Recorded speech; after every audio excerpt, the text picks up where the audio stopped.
Hey there, I'm Elizabeth Mack with the Tallahassee Democrat, and you're watching another edition of Limelight Live. This week I am downtown at the Riley House, and joining me is a special guest, Ms. Althemese Barnes, who's the executive director here at the museum. Can you say hello, Ms. Barnes?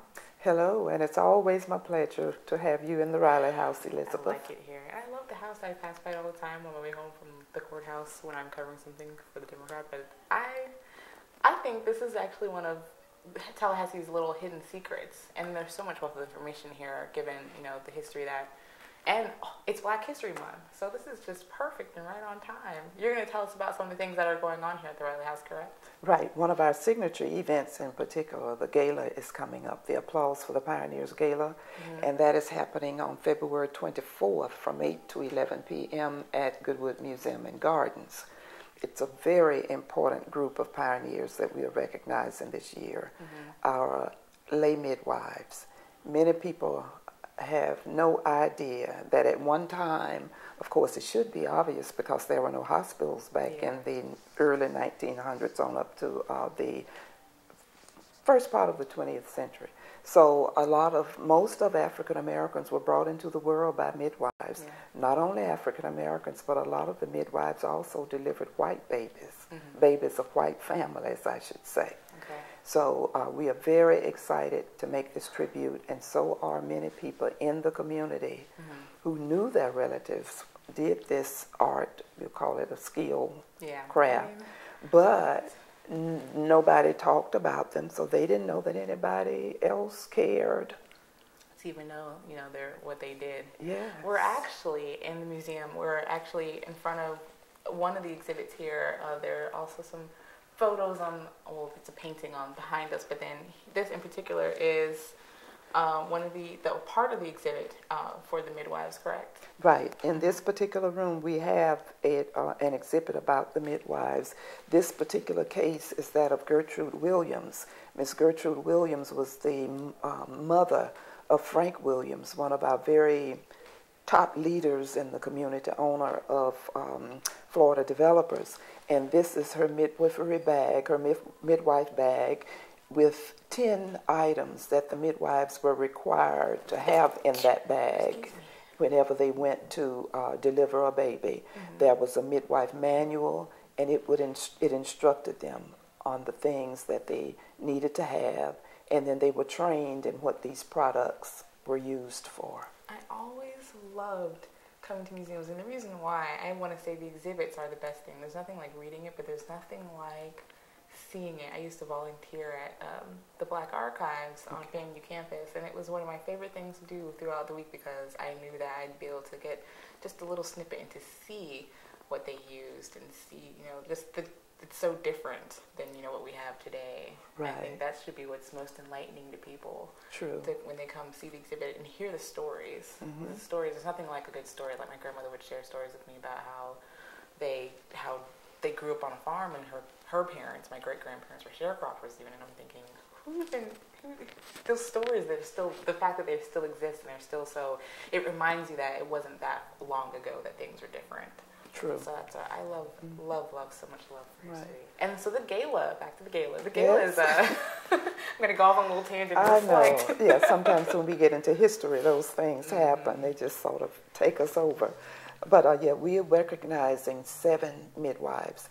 Mrs. Gertrude here learned the skill from her mother, Miss Sarah Johnson Hill. So we are recognizing her as well. Then there's Mrs. Henrietta Atkins, who lived to be 102 and delivered over 3,000 babies. That's a lot. All in different parts of Lynn County.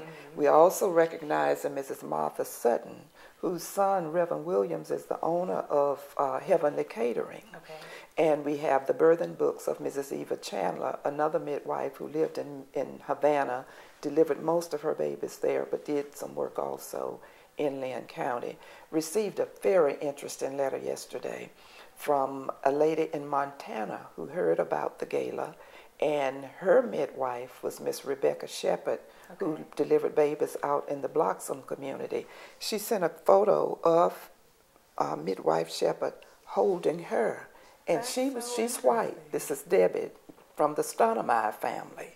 And so she gave us this 3-pager about Rebecca Shepherd and how even after Miss Shepherd birthed her, she still cared for her, this little white girl who's now living up north. So as we touch history, this was in obscurity for many years, but now we started out with 3. Yeah. Now we are at 7, and other people are calling and saying, oh, my great-grandmother was a midwife. Yeah. So-and-so was a midwife. So who knows, another coffee table publication in the works. But the gala also goes towards a good cause, correct? It does. What are the benefits? What will the proceeds go to? Specifically, the Applause for the Pioneers Gala is a way that we support our internship program. We have had 46 interns here at the Riley House. Okay. And in fact, this year, about 8 of them are coming to the gala. And we hope to have a little quip of them talking about what they are currently doing. Yeah. Some have gone on to get the doctorate degrees, other are in other professions. But we are very proud of our internship program. And really, Riley could not have existed and advanced as much as it has had it not been for those students, their research, and the publications that they have helped us to produce. And can you tell us when the gala is again and where it will be? Yes, the gala is Friday, February 24th at Goodwood Museum and Gardens from 8 to 11 p.m. Live music by Leon Anderson and the jazz band from Florida State, R&B with Avis Berry. Okay. And we will also have Mr. Carl McBride, a local musician, doing his walk down memory lane. That sounds very nice. And Hopefully he'll do a Whitney Houston. I know, how tragic. I'm still trying to deal with this. Like, I can't believe. I know. It's so sudden, and she was so young, Yes. you know? Man. Well, we miss you, Whitney. We do. So much. And then also, where can people find out more about how to purchase tickets and how much are the tickets? Oh, okay. The ticket information can be obtained from the Riley House. Our phone is 681-7881, of course, area code 850. Just call Monday through Thursday from 10 to 4, or anytime, really, leave a message if a body is not there to answer. And the tickets are $100 per person, $150 for a couple. Okay. Half table, $500, full table, $1,000. Now, there is limited seating. Okay. And we today are starting to make the phone calls, particularly to the families represented, because we don't want to leave them out. Yeah. But we have persons who have prepaid for tickets, and we had to go on and start distributing those. Okay. And calls are coming in from other people wanting to purchase tickets. Yes. So we would advise people to go on and call this week. Don't wait. No, because We've got it's our always sold out. Yeah. Each year we are at 2 or 3 days before the phone's ringing. Can we get a ticket? Can we come? And we have a few years had to say we're sorry, but we're sold out. Yeah. The venue can only seat so many people. So that just lets you know, don't wait on it. Don't sit back and be lackadaisical, act fast. It seems like a really good opportunity to catch some great music and some great pieces of history, and to pay tribute to those that contributed so much, you know, because life is a precious thing. So That is so Lord true. knows where we would be without them. Right. And then again, they can also stop by the Riley House and at least check out the exhibit, correct? Correct. We are here Monday through Thursday from 10 to 4, Friday, Saturday 10 to 2. And to complement the artifacts and the paper documents, we also have pieces by Elusta Richardson. But they are all of midwives and midwifery scenes. Okay. So that's another part. And then, of course, in the other rooms, there are other exhibits about the history from 1865 to 1968. Wonderful. Awesome. Well, remember, the Riley House is right here downtown on Jefferson and East Jefferson and South Meridian, 419 East Jefferson. And you can't miss it. It's nice, and I call it beige. It's a light yellow trimmed in forest green and redwood. So you can't miss it. Also, as usual, there are other events going on in town this week. 7 days of opening nights is still going on, and on Wednesday, Joan Rivers will be at the Ruby Diamond Hall at 8 o'clock. If you want more information about the tickets or about the performance and show, you should call 644-6500. Again, that's 644-6500 for more information.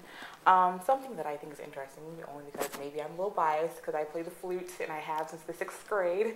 The Flute Association at Florida State and the University of Orchestra Club at Florida State will host a lecture learning how to take a great lesson and how to develop skills, effective and enjoyable practicing. That will be a lecture going on at the House Right Music Building from 6 to 8 p.m. because, musicians out there, we have a lot of great musicians locally, and you have to start somewhere. And I mean, learning to practice is a really important thing. So.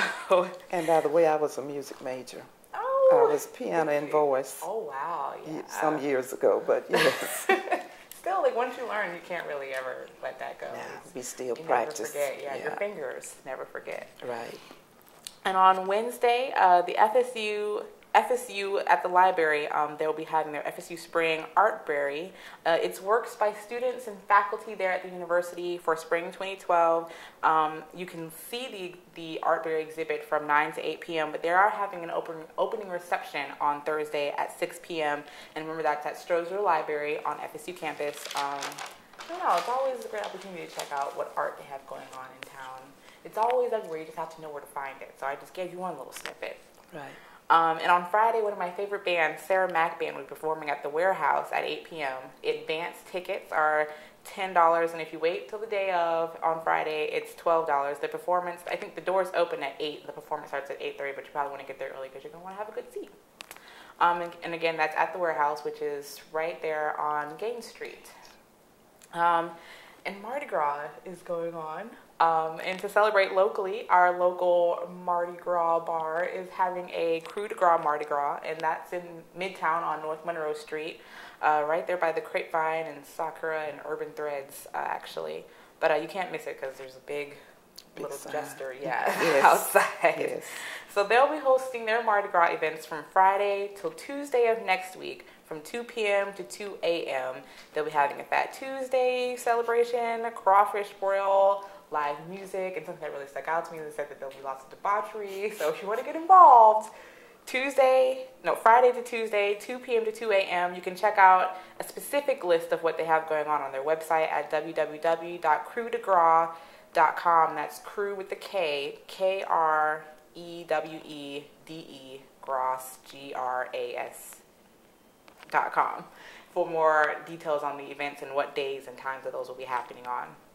And then also, the Black Actors Guild presents Dutchman at the Fine Arts Annex Theater on Call Street. They'll be having performances Friday through Saturday. Friday it's at 7:30. Saturday they'll be having 2 performances, one at 2:30, another at 7:30, and Sunday there will be one at 2:30. And it's only $3 per person to get in, so I feel like this is a really good deal. Check out the performance. People work so hard to put on these productions, and so there's a lot of different productions going on in town, but I'd suggest, at least trying to support as many as you can because it's another form of live entertainment and something to do here in Tallahassee. And then something fun for the family. On Saturday and Sunday, there'll be the Italian Family Fiesta in Southwood, which is actually, if you keep going down, what is it? Orange. No, Capitol Circle. If you keep going down Capitol Circle, you'll run right into it. But they'll be having lots of children's activities, a sidewalk chalk art contest, a silent auction. They'll be having take-home meals, a 5K tomato trot, all kinds of things going on. On Saturday, it'll be from 10 a.m. to 9 p.m. And on Sunday, it'll be from 12 to 5 p.m. If you want to bring out the whole entire family, who could turn it down? It seems like it's going to be a fairly nice week, and we're going to keep our fingers crossed because today it's a little rainy and cloudy outside. So hope it'll pass. Hopefully it'll pass. But I'm sure they'll still accommodate either way. It seems like it's a rain or shine event, and the 5K can't help but have a good 5K in town. And Southwood's very scenic. So if you want to find out more information about that, they also have a website, www.TallahasseeItalianFiesta, but I think it's actually pronounced Festa and not Fiesta because it's Italian, but it's spelled like Fiesta. Yes. So it's www.TallahasseeItalianFiesta.com. That's all I have for you this week. Ms. Barnes, did you want to add anything else? Well, none other than we look to see people on February 24th. And on another note, I would like to just remind people that the memorial for Patricia Stevens Dew, the great civil rights pioneer, will be Sunday, the 19th in Lee Hall Auditorium. Definitely. So if we want to remember that Pay and your pay respects. tribute to that Definitely. giant of the civil rights movement. Awesome. All right. Well, that's all I've got for you this week. Thanks for joining me. Catch you next time. Bye.